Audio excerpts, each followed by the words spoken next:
Was there an Adam? Was there an Eve? Or did we evolve from what we conceived? Either way, we got what was needed when the sun shone down on the Garden of Eden. Don't you know we're gonna have a Solartopia, Solartopia, Solartopia. Don't you know we're gonna have a Solartopia all over God's green world. Well, we bit the apple and the garden was lost, so we had to work to pay the cost. So we went digging into the ground and started to burn many things we found. But oh yeah, we started to burn too many things we found. That's the wonderful Dara Williams singing with the legendary Pete Seeger and David Burns, who wrote the words to that song. Not the talking head guy, but the great David Burns from Beacon, New York. This is the California Solartopia Show. I'm your co-host, Harvey Sluggo Wasserman, joined with my erstwhile companion, MYLA Reeson. And Harvey, let's not forget about the Rivertown Kids. The Rivertown Kids on that recording actually was on Tomorrow's Children, an album that won a Grammy and hopefully winning hearts and minds all over the world to get us off nuclear power, shut Diablo Canyon, and go to a green-powered Earth. We've got, as always, a great show. Myra's in the studio. The rest of us are scattered around the world on Zoom, but here we are. We had TSUKURU for us, our great co-host as well, somewhere in Los Angeles. KARL GROSSMAN on Long Island, one of the great experts of all the nuclear power industry and the movement to get rid of nuclear power and bring in a green-powered Earth, and TATANKA BRICCA up in the great state of Santa Cruz, who will be at the end of the hour, by the way, towards the end. TATANKA is very active with Danny Sheehan, Sarah Nelson, and the Romero Institute, establishing a bureau in the federal government to deal with what we used to call unidentified flying objects, which will now be an officially acknowledged phenomenon and recorded, discussed in Congress, and put into the public record. TATANKA, what is the new acronym for unidentified flying objects? It's UAP, unidentified aerial phenomena. Okay, well, that clarifies everything. But we want to have you towards. We're gonna have a big discussion here about Diablo Canyon energy and all, and our soaring electric bills, thanks to the stab in the back from Governor Gavin Newsom, and then towards the hour, we're going to segue in and deal with our visitors from both inner and outer space. I want to welcome MYLA into the discussion. MYLA, what's happening with our electric rates because of Diablo Canyon and the California Public Utilities Commission demanding that Diablo Canyon keep operating? Well, you know, the Bay Area NBC reported today that PG&E is now asking for a rate hike of an additional $25 a month for all ratepayers in Northern California. And, you know, in Southern California, even if you do not get energy from PG&E or electricity from PG&E, you still have to pay PG&E in order to keep the extraordinarily embrittled and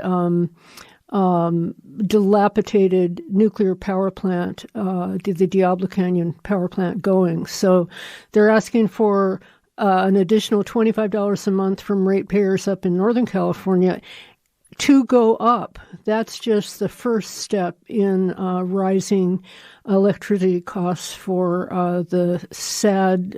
for the people who have to get their electricity from the criminal enterprise, also known as Pacific Gas and Electric. Right. Pacific Gas and Electric, PG&E, which owns Diablo Canyon, is the only utility probably in the world that has been criminally convicted of more than 90 instances of involuntary federal manslaughter.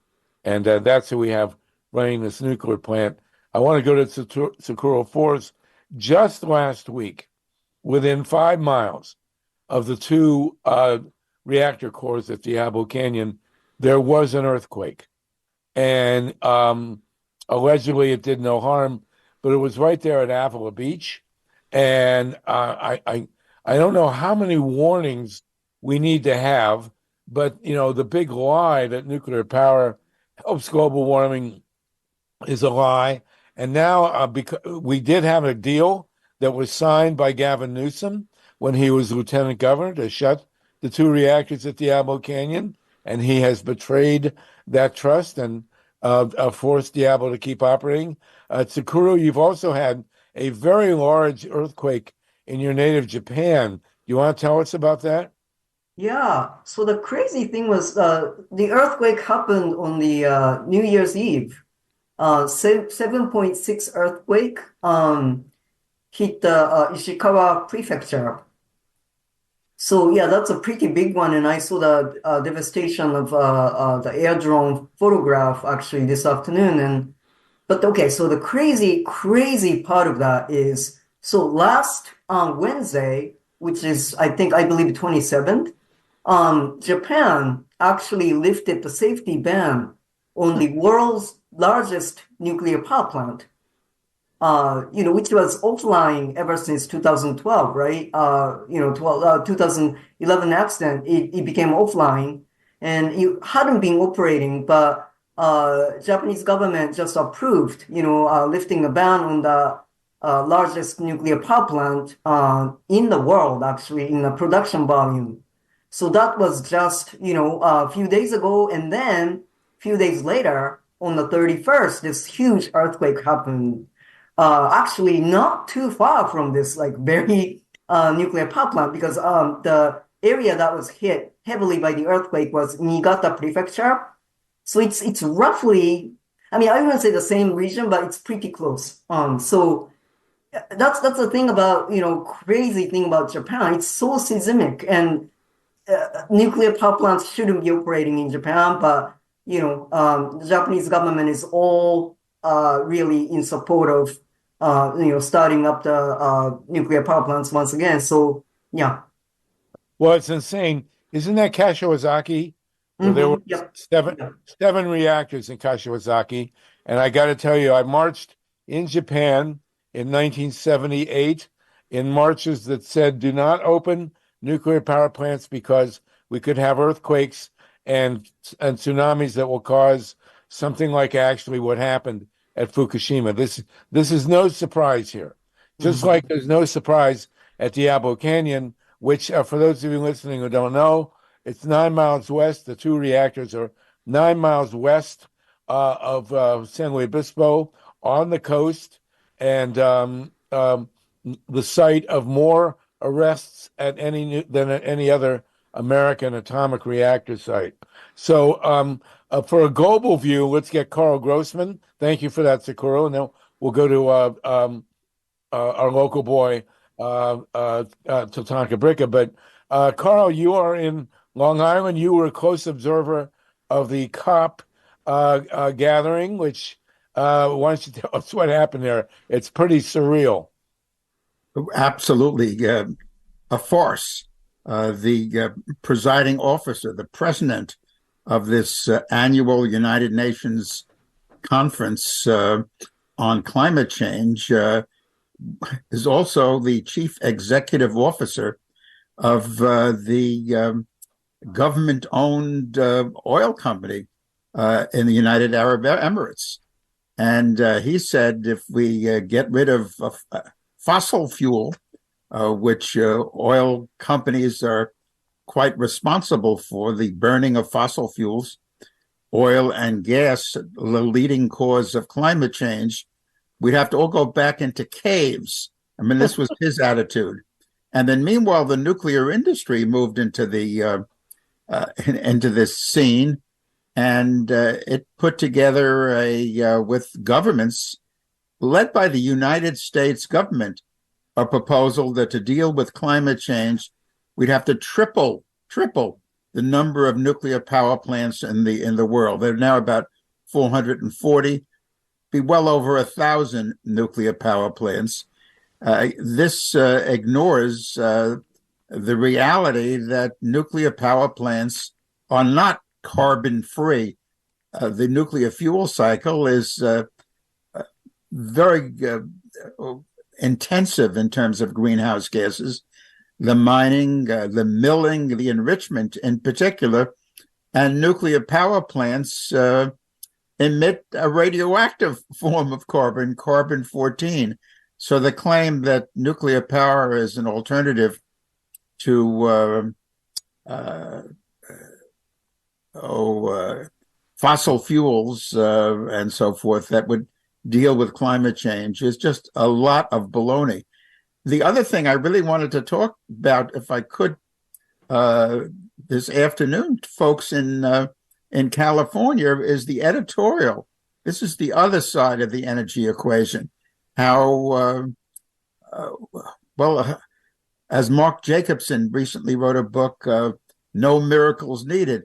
No miracles are needed to provide all the energy we need, says Dr. Jacobson, who teaches at Stanford, in his terrific book, that safe, clean, green, renewable energy led by solar and wind can provide all the energy we need. Nuclear power, absolutely not necessary.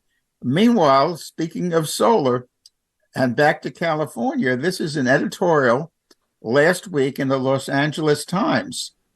Solar installations are plummeting and California regulators are to blame is the headline. The first paragraph of the story, it looks like California is going from solar leader to solar loser. And it goes on about an analysis by the California Solar and Storage Association found that the sales of rooftop solar systems in the state have dropped between 77 and 85% since April. Again, from the editorial, undermining the rooftop solar market is the opposite of what California should be doing to combat climate change. The world recorded its hottest year in 2023 and is experiencing worsening storms, including, I'm on the East Coast, but what I hear about California and weather in recent days is not good news. Heat waves and wildfires and other disasters.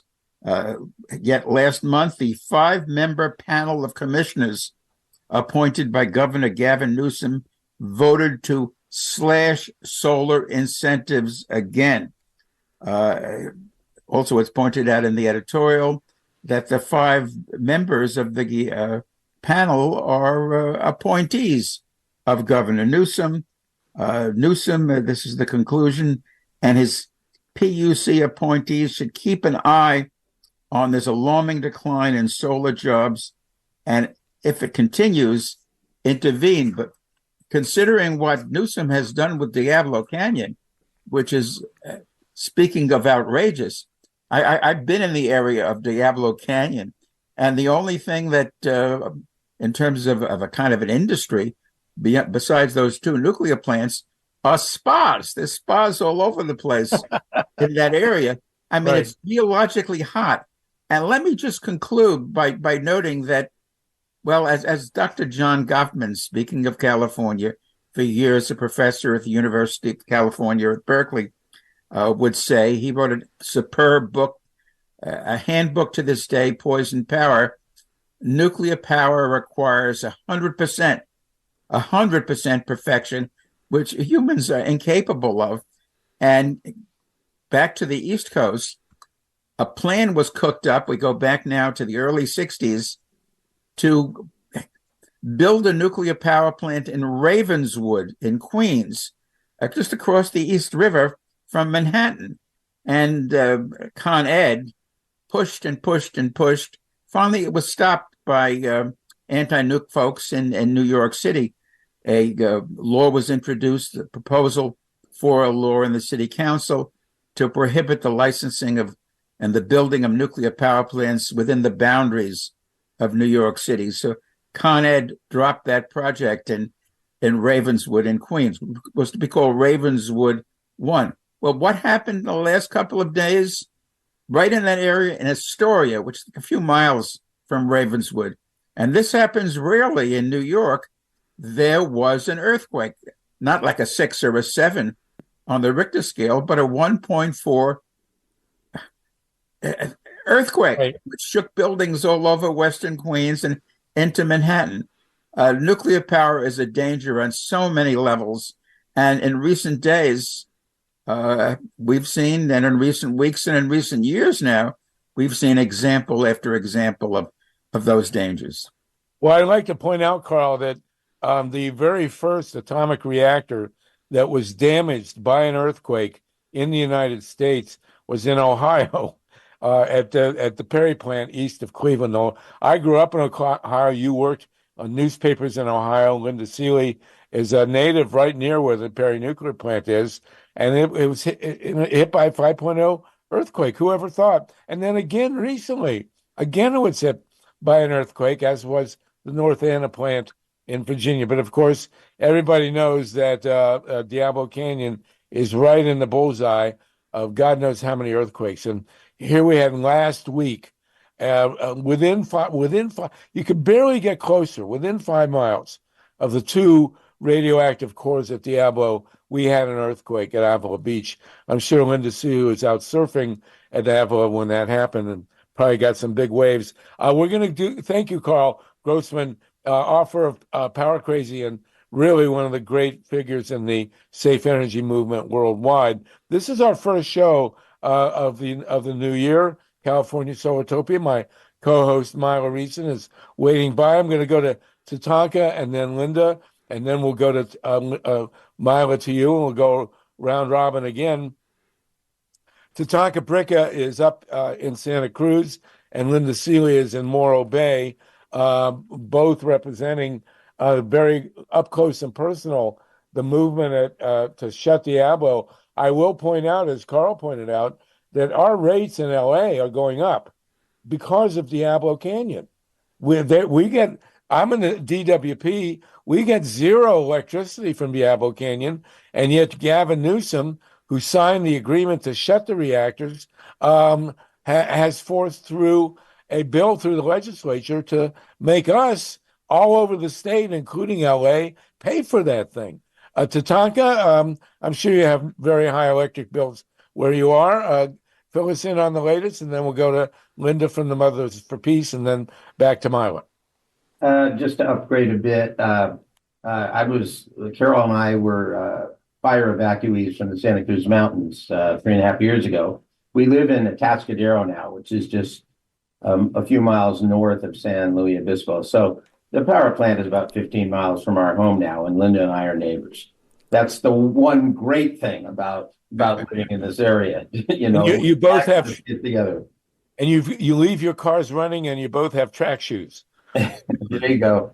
Well, the only thing I want to kind of tack on with what has been so eloquently said by Karl and by TSUKURU is that this is really, I struggle to find the most concise description of this, but it's almost like a global conspiracy of too big to be responsible for an unsolvable problem of nuclear waste.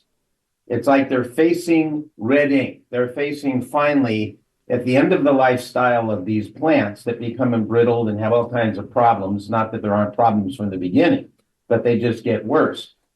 Right at the time when a model decommissioning at Diablo Canyon, which had been agreed by all parties involved, from labor unions to environmentalists to PG&E to the whole cities and counties and the state government,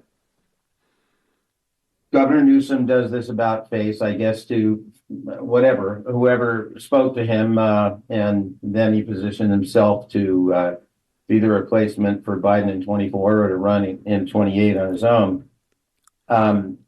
This is just an atrocity. It's like, I think they're facing red ink and they're just kicking the can down the road. And as what happened in COP28 back there that Karl talked about, they're talking with, how wonderful it would be to get to carbon neutral by 2050. That's far too late, as we know, for everything. We need to be at at zero, within a few years. So this is an emergency. Way back, we've known, those of us in this room on this radio show know, we are in a state of emergency. And there's so many emergencies going on that it's hard to get people to focus sufficiently to create a movement to close this nuclear power plant and then to start responsibly as best as we can. There is no safe place to put the waste anywhere on Earth or anywhere that I know of in this solar system to do what we can. Well, it's mind-boggling also, as Karl pointed out, that the state under Gavin Newsom is simultaneously pushing nuclear power and killing renewable energy. Yeah. As the LA Times, I was shocked to see that editorial in the LA Times, but it's quite brilliant, right on point. Why in God's name are we killing rooftop solar, which is the number one way to solve global warming? And by the way, there's just been a major lithium find in the Salton Sea. Lithium, which is a critically important element in solar cells, but also in batteries. There now seems to be a very huge, easily accessible reservoir of lithium in California. So, that's another piece of it. Linda Seeley, you'll be followed by MYLA RESON. You are with the Mothers for Peace, and you put out a notice today to which I responded, asking people to call the legislature, and one in particular. Can you explain what that's all about? Wait, you're muted. Hold on. We go through this all the time. There. Sorry. Thank you, Harvey, for having me on today. And it's great to see these other faces on this Zoom, because we need each other right now. We're facing something really big that I don't really quite understand with Governor Newsom and PG&E and this effort to curtail solar power and to boost nuclear power in California. It's contrary to all of our climate goals in California. It's almost a suicidal kind of action that they've taken, and I wish I could understand the source of it. Though we don't understand the source, we can do something about it as people, as citizens and voters, ratepayers of California. We have sent, Mothers for Peace has sent out an alert to all of our supporters to call Senator John Laird at 805-549-3784. He is our local state senator, and it is he upon whom all of this rests, because in our conversations with other state members of the state legislature, in an effort to reverse the legislation that ordered Diablo Canyon to be kept open, SB 846, that was passed in the wee hours of September 1st of 2022, that gave Diablo Canyon another 5 years of life. They wrote this legislation, and that legislation had what they called off-ramps on it. What it said was that there are certain criteria that have to be met in order for Diablo Canyon to stay online. Number one, that we need the power from Diablo Canyon. We don't. But guess what? We don't need the power from Diablo Canyon. Please go to the Mothers for Peace website, mothersforpeace.org, and look at our expert testimony about the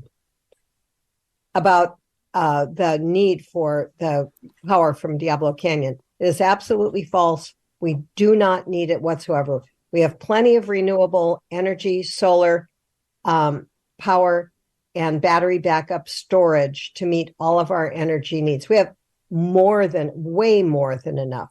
Number two, the other off-ramp was that it is a decision that's prudent. The absolute imprudence of this decision is almost beyond comprehension. They did not, there was no review. It was so quickly done and under so much pressure. They didn't review the not only the need, but the cost, which is it's going to, the California Energy Commission itself, in its preliminary report to the California Public Utilities Commission that was submitted to them at the end of November, said that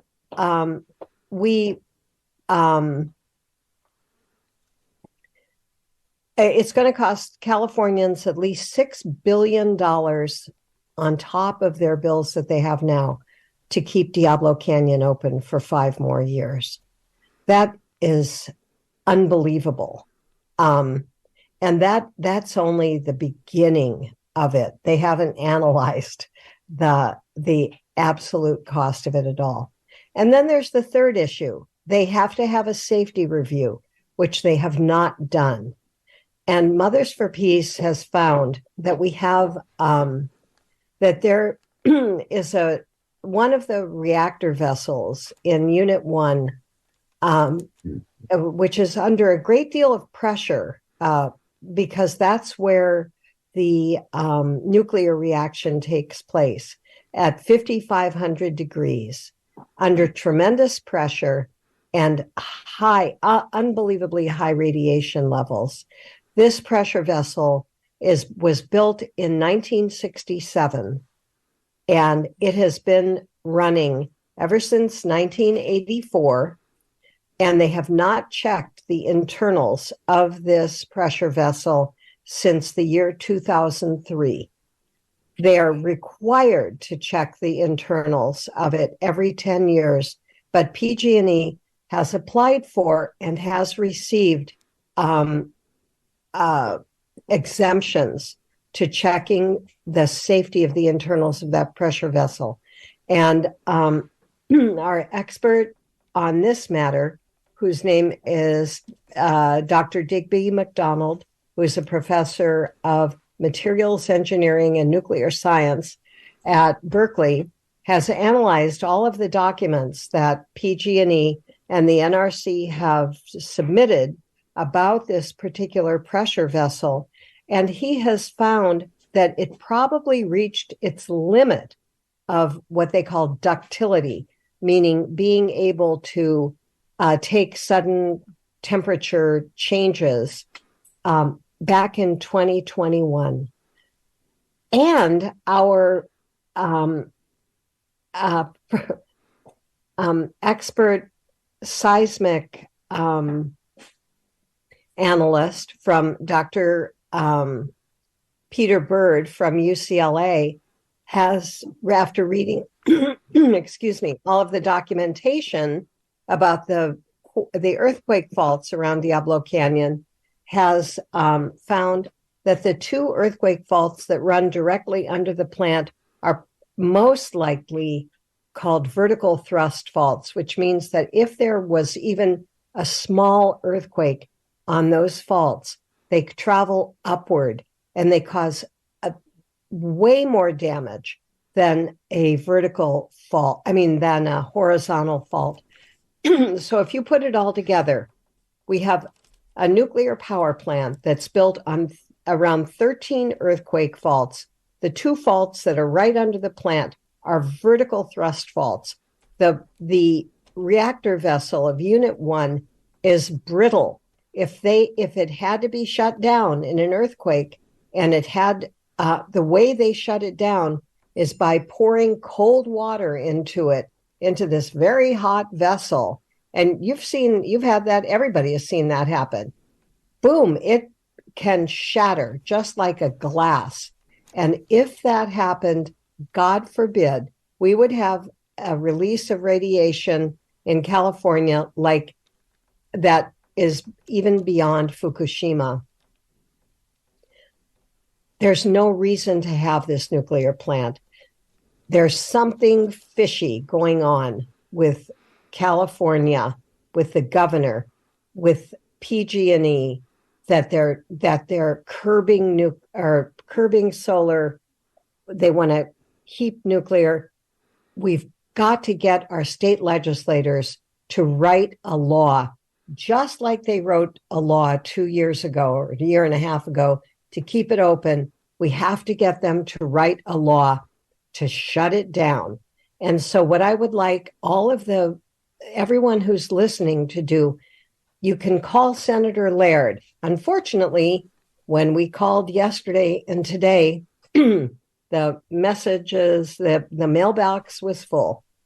You can call your own state senator and state assembly member and tell them you want Diablo Canyon offline. You want to expand solar.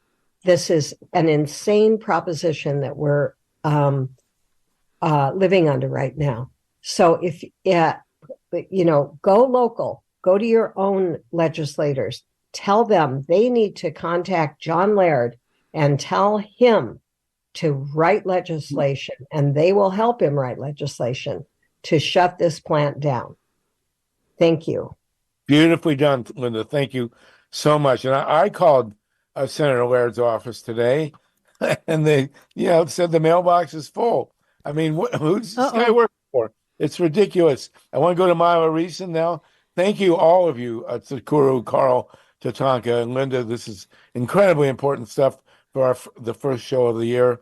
MYLA RESON, do you want to jump in, please? Hey, Seeley, just in case people didn't have their pens and paper ready when you gave us that number before, I was able to write down 805, but I didn't get the rest of the number. Could you repeat that one more time so that people can call Senator Laird and reach his full mailbox? They promised today, we sent them an email today, and they promised that they would clear the mailbox. Plus, if you look online, Senator Laird has 3 offices, one in San Luis Obispo, one in Sacramento, and one in Santa Cruz. So I was thinking today, maybe those other 2 aren't full, Sacramento and Santa Cruz. You can look it up online. But the number locally is 805-549. 3784. 3784. That's 805. And now I can't read my handwriting. 549. 3784. That's right. Great. Thank you so much. Look him up online and email him then. MYLA, you want to jump in and then we'll do another round? Absolutely. I want to jump in, and I want to remind people to go to mothersforpeace.org. I mean, if you haven't been inspired by that extraordinary report that we just got from Linda Seeley, I don't know what to tell you. But please do act. It's so important. This war on solar, I'm listening to it and I'm thinking, I'm remembering when Ronald Reagan waged the war on solar way back when he became president, and he removed the solar panels from the White House that had been installed by Jimmy Carter all those years ago. And we see time and time again how apparently the fossil fuel industry and the nuclear power industry is so threatened by distributed energy, by energy that people don't necessarily have to rely on a big power company for, that you can kind of understand where they're coming from. I remember reading about how Southern California Edison was circulating a kind of a private analysis of how threatened they were by solar energy in California.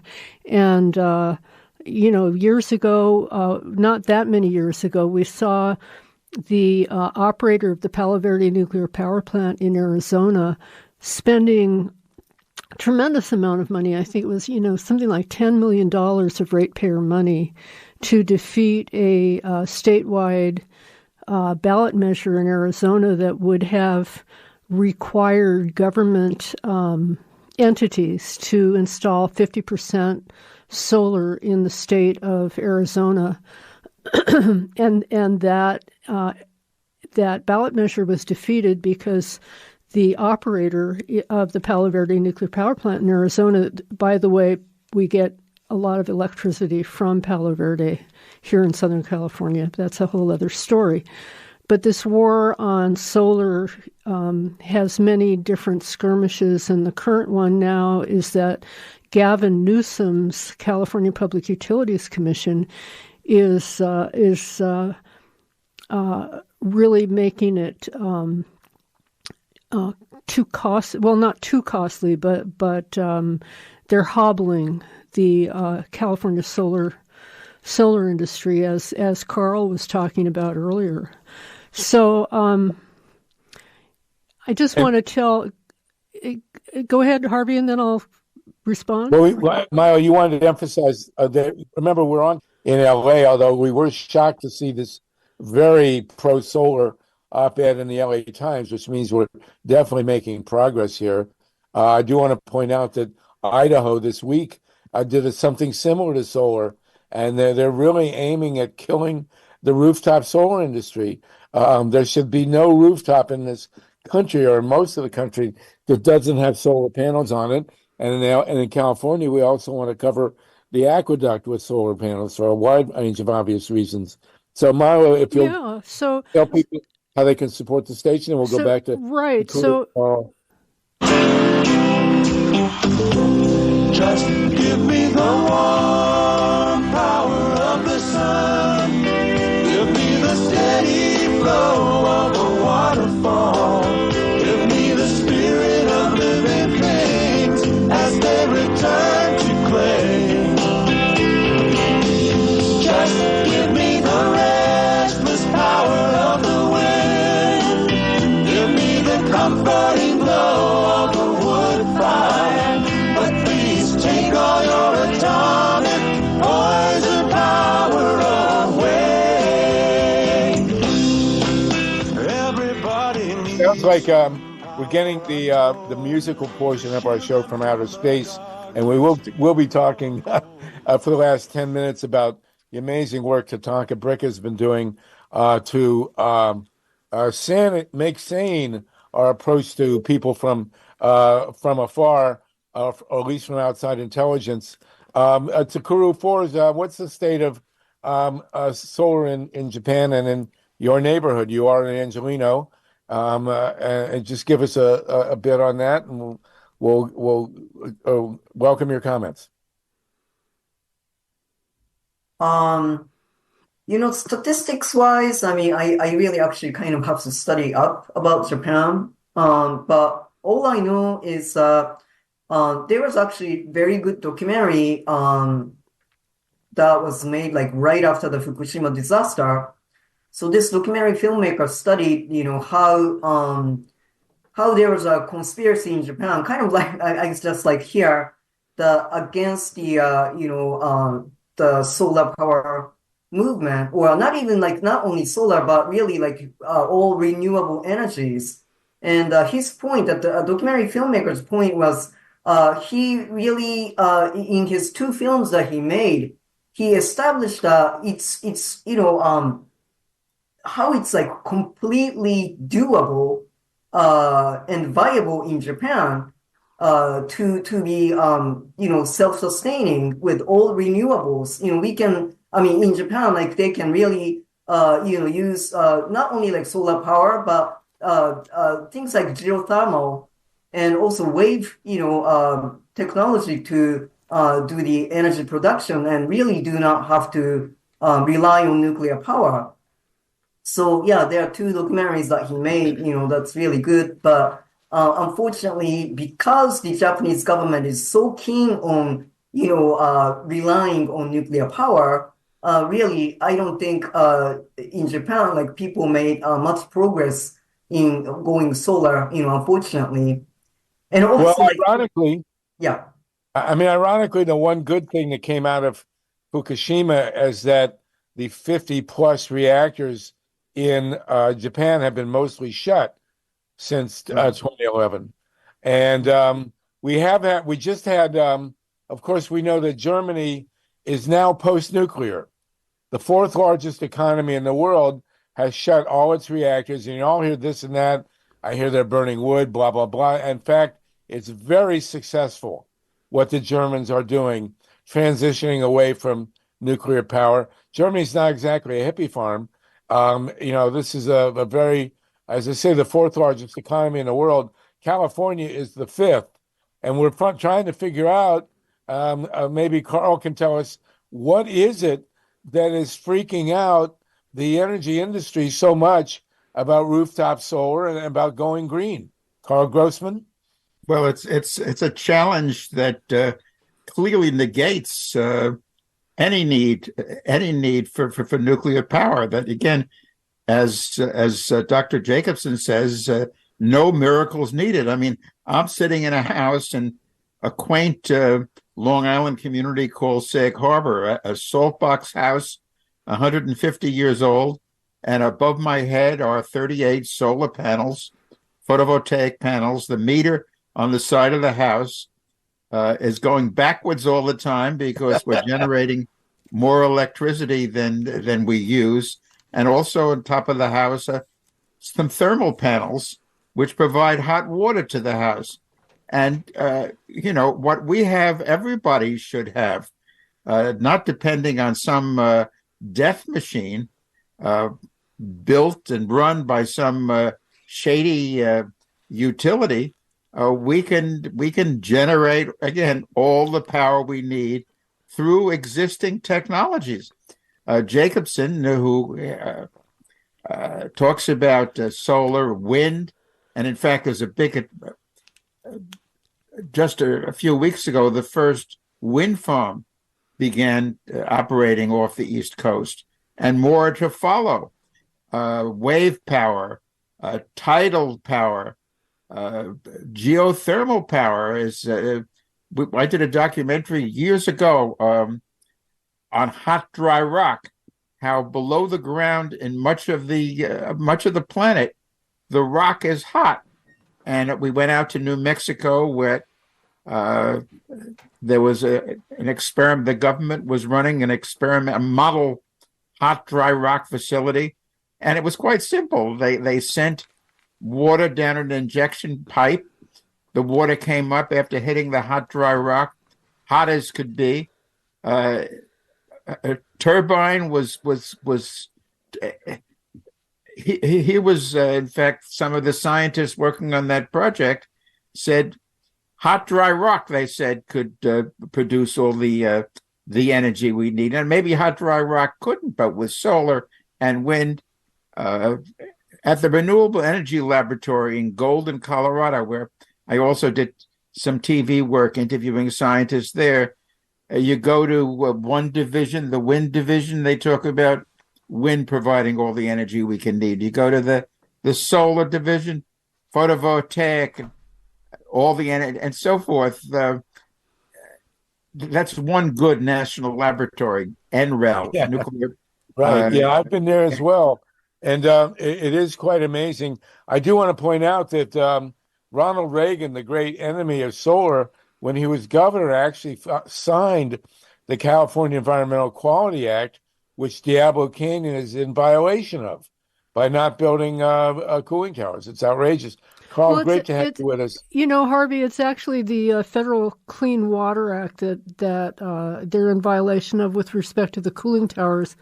But the way that they violated the California Environmental Quality Act, or CEQA, is that they were supposed to undertake an environmental review when the lease of California title land was extended in order to keep operating Diablo because the lease had run out. And at the point where they made the decision to to renew the lease, and only till 2024. Actually, they're going to have to do it again. At each of those junctures, they're required to produce an environmental impact statement. And Gavin Newsom decided when he was a land commissioner not to enforce CEQA. So time and time again, Diablo is in violation of numerous laws and getting waivers to operate the plant as they should. Well, Gavin Newsom is now less of an environmentalist than Ronald Reagan. Who would have thunk it? We're going to go to Linda, and then we're going to end with Tatanka, who's going to take us into space a little bit. Now that we've messed up our own space here with Diablo. Linda Seeley, do you want to give us again the numbers and the contact for Mothers for Peace? Yes. mothersforpeace.org. Very easy.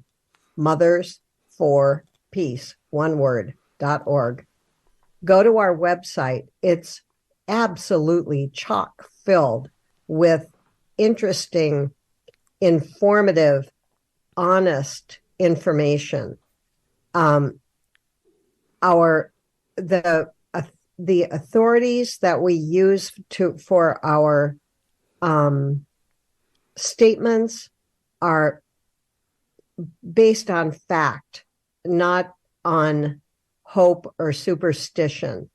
So we have all of the data, all of the numbers to back up every single claim that we make about whether or not we need Diablo Canyon and about we do not need Diablo Canyon. It's absolutely unneeded. And that is the biggest. No, it's not the biggest. I'd say it's one of the biggest hoaxes that's been that I guess it's the power of advertising or the power of the meme or something that half the people I meet, even in this town, right, this small town where I live, they say, well, we can't shut down Diablo because we need the power. And so they have bought this lie that they've been told. And so then we have to disabuse them of that information. So and we can in fact shut these reactors. In 1974, Richard Nixon, as Karl will remember, said there would be 1,000 nuclear reactors in the U.S. by the year 2000. In the year 2000, there were 104. Now there are 94, and we're counting them down. We got to get Diablo shut. So mothersforpeace.org.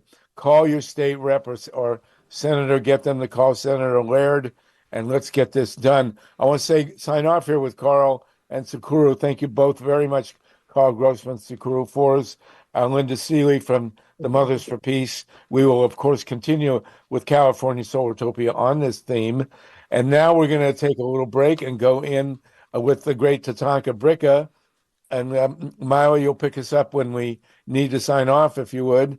TATANKA has been working for years on the issue of, TATANKA, you tell us, what are we looking at here in terms of this new government agency? Let me make a tie-in with what we're talking about.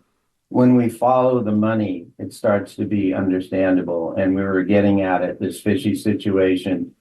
And MYLA was talking about it.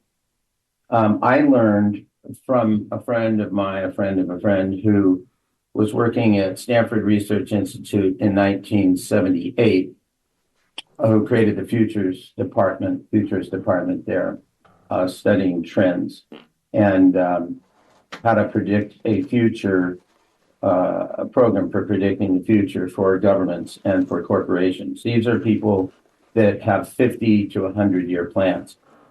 And he told me that this is in 1978, 46 years ago, that there had been this study done by Royal Dutch Shell, which was one of his clients, and Exxon. And I didn't know what the study was. Later on, we know now in the 70s, late 70s, it was the study where Exxon was determining what climate change was all about. And they found, yes, it's real. Yes, it's human caused, and they were the main culprits. Their solution to it, well, first, their analysis of it is that we maybe had from 2050 till 2100 to solve this problem. So they built a model, and I learned each decade what it was going to be like, starting with the idea that we would have a complete change of government in 1980, and you wouldn't hear much about solar for the rest of this century. And I was a young person. We hadn't reached 1984 yet, and end of the century sounded like a long time. And then he said, by the end of the century, you're going to see TV ads, deer running through green forests. Those would be oil company ads. And by 2010, Royal Dutch Shell is going to position themselves as the environmental oil company. And you're going to have all these great sounding funds that are all, for renewable energy. And they would be oil company money. 2020, he said, the oil companies agree with you, he said, the future is solar, but not until 2020, when they will feather it into their plan. And at that time, they intend to own all the sources of energy. So we're in the consolidation of owning the future of all energy.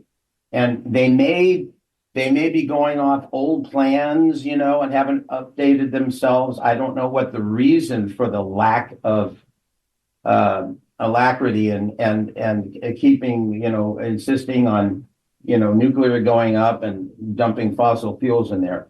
But these guys have long-term plans. Okay, I want to go back to the question about UAPs that Harvey posed and what it's all about. You just got a couple minutes to talk us, so do it. Okay. I'll just make everybody knows the military-industrial complex where congressional was taken out that Eisenhower warned about. I think we're facing that with energy, and we're facing it with the UAP, the UFO ET issue. In the military and in the government, there are people that have known that other people from other planets have been among us our entire lifetimes, and that there are secret parts of the government that we have paid for our entire lives, controlled by Boeing, Lockheed, Raytheon, etc., taking military budget, reverse engineering that. And it's in their interest to continue to develop this so that they can deliver a nuclear payload from the United States to either Moscow or Beijing within about 90 seconds, that there will be no warning for it.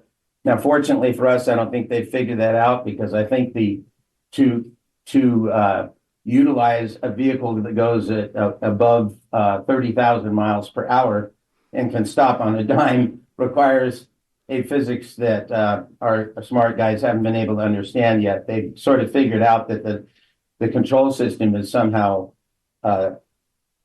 psychic from the people who are inside this. But anyway, the latest thing, and what do I have? Half a minute? Yeah, go. Yeah. Okay. The latest is Danny Sheehan has been working within the Department of Defense for clients from the military, from the Air Force, that have been dissed by their superiors, either in government or in the military.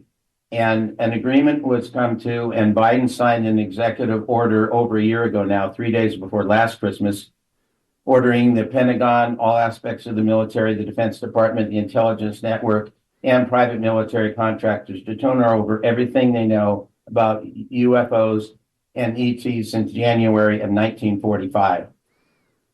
They agreed to do that because they realized that the blame game had started, that the ETs, when the nuclear clock goes 1 second closer to midnight, they swarm Moscow, Beijing, and DC to warn us once again to clean our act up. And we're not listening. And now the blame game between governments is going. That's the reason why they agreed for disclosure. The far right, with Matt Gaetz and the guys in Congress, tried to hijack the issue and tried to become the heroes a while ago. The reason for that was the Schumer bill that would create an office in the Congress to get all this information, and Danny Sheehan was responsible with others to create the civilian board to vet the information and then get it out to the public. They positioned themselves in a press conference saying they, the MAGA guys, wanted full disclosure, but this solution from the Schumer bill was delaying it. We don't need that civilian control. And we definitely don't need subpoena power, which was in that bill, to force, particularly Wright-Patterson Air Force Base in Ohio and the Boeing plant. Oh my God, Tatanka, you know what? We're running out of time. That's it. Tatanka will have to have you back. Come back later. I will point out that, this began in January 1st, 1946, the day after I was born. So, of course, it all ties to my extraterrestrial experiences as well. Sorry about that. We'll have a future show on this. We'll have a future show on this. MYLA, do you want to? I've got to say, I was having a little bit trouble following, but we'll have to untangle all of this in a future show. And yes, thanks to everybody for tuning in to KPFK 90.7 FM. And listening to California Solartopia, and please support the station, 818-985-5735, 818-985-KPFK, or pledge online at kpfk.org. And come back and listen to us next Wednesday for California Solartopia. Right, and don't forget, we got to shut Diablo Canyon. Go to mothersforpeace.org. Call your your state reps and senators to call Senator Laird, put in the bill that needs to shut Diablo, and for God's sakes, save our solar rooftop industry. 70,000 jobs in California, one of the biggest employers in the state, and they are trying to kill it. Let's not let that happen. Thank you, everybody, Alan Minsky and all the crew at KPFK. We will see you next week in California Solartopia. Solartopia, don't you know we're gonna